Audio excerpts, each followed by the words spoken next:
Donald Trump's last remaining surrogate, Kellyanne Conway, is making the talk show rounds, touting that one of Trump's successes is that he didn't start a new war. But the U.S. has been at war for almost all of its 245 years. War is so ingrained in our collective psyche that we barely even notice we're in it.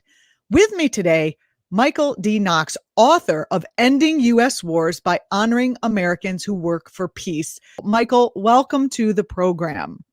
Thank you, Julianna. It's great to be here. Oh, by the way, stay tuned to this interview because Michael and I disagreed and I kind of busted his balls a little bit. See what you think about the difference between calling something a peace movement, calling something an anti-war movement. I'd love to hear your comments about it. And now back to our show.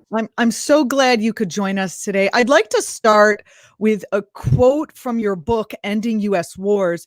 Imagine a change in our culture so momentous that Americans who stand for peace are celebrated rather than denounced as unpatriotic, anti-military, or un-American.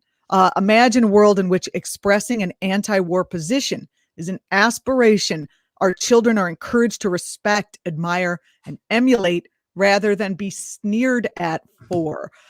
Your book is outlining a behavioral approach to prompt this seismic cultural shift. Can you talk about what motivated you to write it and why is now the time, for readers to engage with it?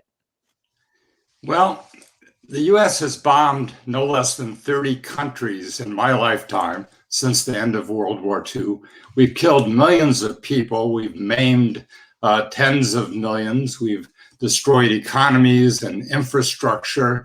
And this kind of murderous behavior is continuing under Democrats and Republicans. Since the end of World War II, no other country in this world has killed as many people or made as many refugees. So we have a serious problem with war. We have a war culture in the United States, and it continues, as I said, no matter who is in the Oval Office or who is in Congress. So we need to make American people more aware of our war culture and how we might move towards a culture of peace. And when I was visiting Washington, D.C. in 2005 with my son as a graduation gift from college to him, I began to realize that Washington is full of war monuments and monuments to wartime presidents. And even if the particular person depicted wasn't involved in wars, they might be holding a pistol or a rifle, or the monument is surrounded with cannons. And there were very few peaceful places in Washington, D.C. that I could find. So it occurred to me that there should be a national monument called the U.S. Peace Memorial in Washington, D.C., so that people become aware of what our peacemakers have done over the years and what current peacemakers are doing at great risk to themselves. There are consequences in this country to speaking out against war, and you have to have some courage. So our attempt to elevate people to role models. Michael, I have often wondered why right next to, in our airports, the special lounge for the military, there isn't a special lounge for the activists who are literally sometimes right there in the airport with signs, etc. I mean, that would be nice. That's a good point. I mean, we honor our military. It's clear. I mean, even President-elect Biden's speech, his acceptance speech of the nomination ended with "May God bless our troops." And his speech accepting the victory as the president, again, he ended it with, asking God to bless the troops. And every president has done that. President Obama always did that. He pointed out the military in the audience and said, "You're the best this country has to offer. Thank you for your service." But not thanking healthcare workers, that's not the thing. That's not thanking educators or people who work for peace, or scientists, or people who work in the grocery stores or are on the Especially front now line. with the Yeah, coronavirus and people basically risking their lives for other Americans by working at the grocery store. exactly. I don't And know. We could still thank the military if they were out on, peace giving missions, food exactly. delivery, etc. Exactly. But when Yeah. you think of all the countries we're invading, and right now they're the countries that we are dropping bombs on right now today are countries like Pakistan, Afghanistan, Iraq, Somalia, Libya, Yemen, Niger. These countries are poor countries. They're underdeveloped. The people are impoverished. They have no means to defend themselves, much less attack the United States. And yet we continue to drop bombs on them, destroy their families and their infrastructure. I mean, And most people who come at this issue don't come at it in the same way that you are, and I find it very interesting what you're doing. They come at it, the military-industrial complex is making money dropping bombs on poor people because then they get to make more bombs and sell them back to the U.S. And they try to come at it that way. But you're making the case that what we need to do is a cultural shift in the United States. And I really like that. Can we talk about first, let's talk about those systems that we have here that play into the culture. You mentioned just the iconography of Washington, D.C. How does the U.S. public education system play into the culture of war that you describe in your book? well, the education system is part of it in many ways. In colleges, I'm a university professor. We have, of course, the ROTC all over the place. We have defense contracts in the university. Textbooks that middle school and high school students read are just U.S. war. It's war to war, industrial revolution, back to war, and civil rights and war, and the space race and back to war. And there's no mention of people who've worked for peace. And they're just not elevated in this society. Our culture gives all kinds of discounts, park passes, national park passes for free to the military. There are all kinds of awards and discounts at Home Depot and various stores. There are always days to celebrate and honor people who serve in the military, but we need to honor other people in our society as well. Healthcare workers are just one, but educators are important, scientists are important, salespeople are important, everyone who makes our communities work. But instead, we're always focused on the military. It's hard to attend any event, whether it's a church event or an athletic event or a public, a city council meeting, without there being some mention of the veterans and the soldiers, and all other groups are ignored. And this just tells me that the primary focus of our country is militarism.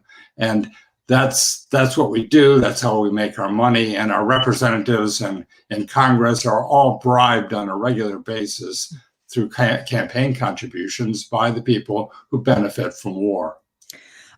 What would it look like to disrupt the cycle of war glorification and build a civic culture we seek, seeking peace? I would imagine that in the education system, it would be, as you said, adding some peace movement information to history books. Good luck with that. They're all printed in text.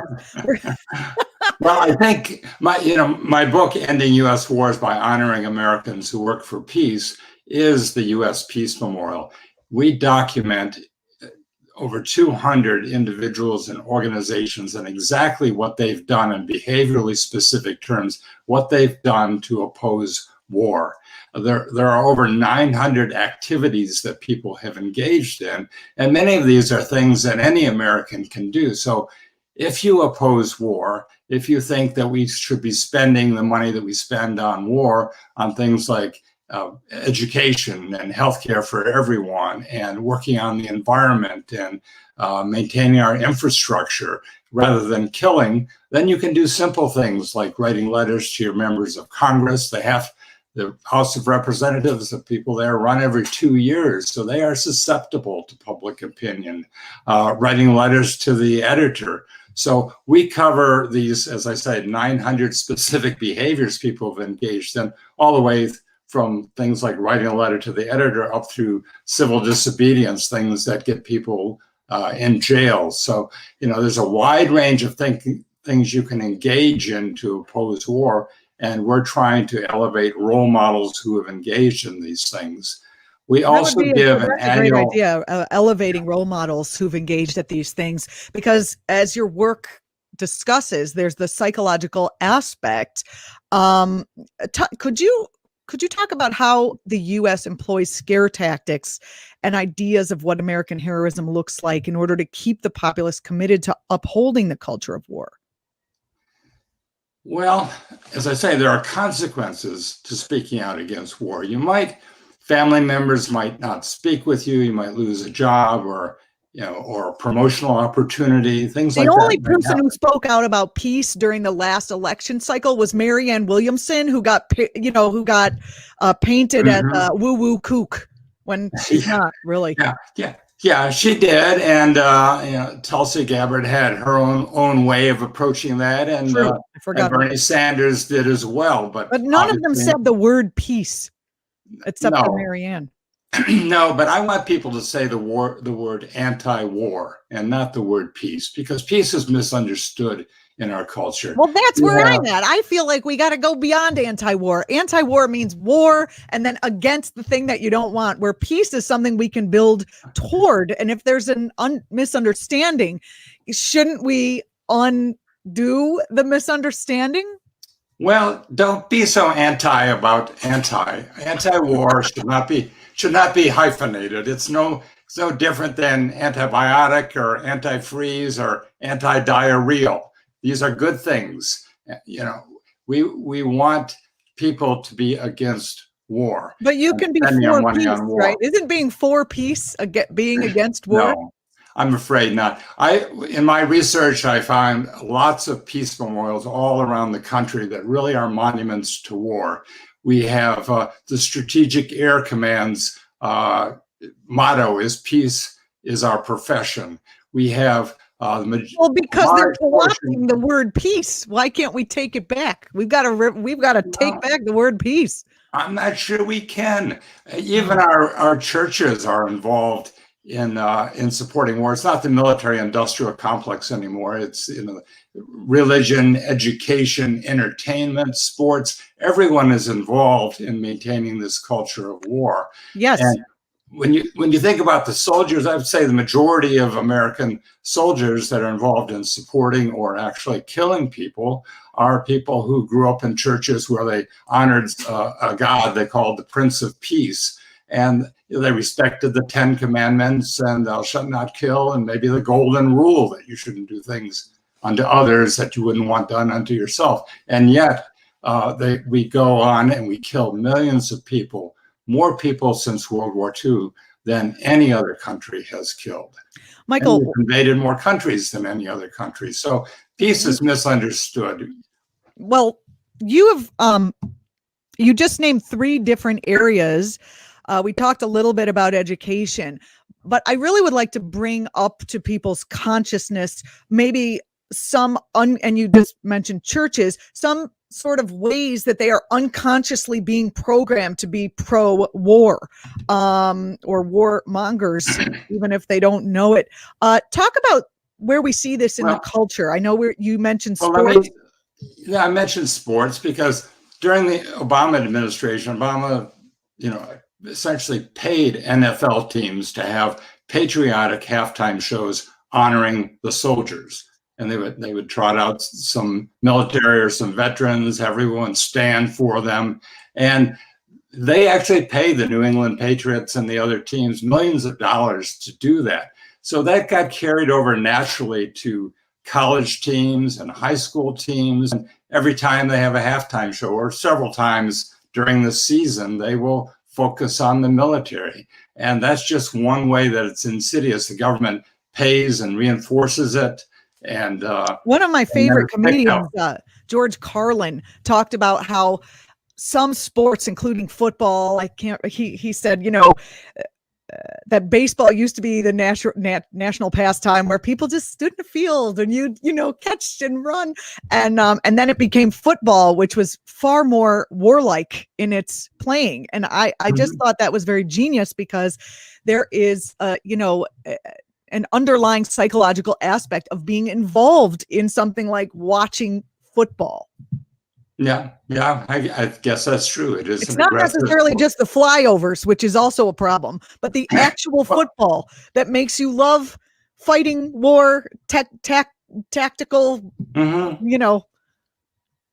Well, you mentioned flyovers. Interesting. We should be honoring the healthcare workers who are putting themselves at great risk. So the government, in its effort to honor healthcare workers, had flyovers of fighter jets all around the country. These fighter jets were, reminding us of the connection. I guess they were trying to create a connection between war and killing and healthcare workers by having these kinds of flyovers. So that's fighter jets, yes, to honor healthcare workers. Can you imagine? How about sending them some masks? How about dropping masks out of the sky? How about that? Exactly. And not just them. I mean, you and I should be able to buy N95 masks, the masks that really work. We should be able to get them. Healthcare workers can't even get them, or they're no longer disposable. They have to be used over and over again. They're transmitting. Those flyover airplanes, Michael, they cost a pretty penny. We don't have enough money. Exactly. They do. And we need to do something. They're great. They're connections between so many of the things that are happening right now. The insurrection on January 6th, the police brutality, the way we're celebrating healthcare workers, and we don't have enough money for vaccines. I can't get a vaccine. There, people that need them can't get them. We can't get masks. There are connections between this and the military and the fact that we have a culture of war. And our young people are taught, and I think you saw it on January 6th, our young people are taught by our country, by our leaders, that if you don't like what some other person, or in this case, country is doing, you don't like their behavior, you don't like their religion, you don't like what they stand for, or if they have something you want, what do? You fight them, you bomb them, you disrupt them, you change their leadership. And that is not the message we want to give to the American people. That's what they tried on January 6th because they didn't like the decision that had been made. We see the police departments hiring military veterans who are trained to kill. They're not trained in social work or psychology. They're not trained to negotiate. Most of their training is about using weapons and marksmanship. And under the Obama administration, special incentives were set up to be sure that the local police departments hired military veterans rather than people that might be better able and better suited for local police departments. That led, I think, to more brutality, and the fact that the military gave weapons, the Defense Department gave weapons, military-grade weapons to local police departments, led to police brutality in greater form. So we should have given them some flowers. I mean, really, can we get a little softer here? We're speaking with Michael D. Knox, psychologist and distinguished professor emeritus, founder of the U.S. Peace Memorial Foundation, and now the author of the new book, Ending U.S. Wars by Honoring Americans Who Work for Peace. Dr. Knox's longstanding peace and anti-war activities began in 1965 in opposition to the war against Vietnam, Laos, and Cambodia. I like how you put that in there. You don't forget those other countries that we also murdered and killed in. In 2005, Michael Knox founded the U.S. Peace Memorial Foundation, which he currently chairs. Michael, final question. And I do thank you so much for coming on the program here today. Can you talk about the U.S. Peace Memorial Foundation? How does the work you do there dovetail with the conclusions that you draw in the book, Ending U.S. Wars? Well, thank you. It's a 501c3 not-for-profit organization. The U.S. Peace Memorial Foundation has three aspects to it. One is the U.S. Peace Registry, which you can read in the book or online at uspeacememorial.org. The U.S. Peace registry documents what hundreds of Americans have done to oppose war. From that set of individuals and organizations, every year we choose someone to receive the U.S. Peace Prize. We've given the U.S. Peace Prize to people such as Cindy Sheehan, Dennis Kucinich, Noam Chomsky, Medea Benjamin, Christine Ahn, Ajamu Baraka, David Swanson, Ann Wright, Veterans for Peace, Kathy Kelly, Code Pink, Women for Peace, a variety of organizations, Chelsea Manning, organizations and individuals over the last 12 years. And the third project is we're raising funds to build a national U.S. Peace Memorial, national monument in Washington, D.C., where we will document what these Americans have done, and we will surround it with quotations from famous Americans, quotations that will help to change our culture, because people will see that great Americans they've heard of and respected, like Margaret Mead and Helen Keller and Dr. Martin Luther King Jr. and Muhammad Ali, various presidents. People have opposed war in very strong terms, such as Albert Einstein saying that war is nothing but an act of murder. So we think that having a monument, having living role models for peace, reinforcing their behavior, documenting exactly what they've done in a behaviorally specific way, is a good way for Americans to know that they can change the culture. And our culture can change it. There have been significant changes in my lifetime regarding gender and race and LGBTQ. And we knocked down a bunch of those marijuana. statues. Yeah. Things Lots are of changes, and it's quite possible that we can move towards a culture of peace. And I hope that your audience will read Ending U.S. Wars by Honoring Americans Who Work for Peace. Michael D. Knox, author of Ending U.S. Wars by Honoring Americans Who Work for Peace. You can follow the Peace Memorial on Twitter at U.S. Peace Memorial. Thank you so much for being here with us, and thanks for the work that you do. Thank you, Julianna. Thank you very much. You're watching ACT TV. Don't forget to subscribe to our channel. We have all kinds of great stuff on it. Thanks for watching. You can follow me, Julianna Forlano, on Twitter, and follow ACT TV across platforms where we're still allowed to be.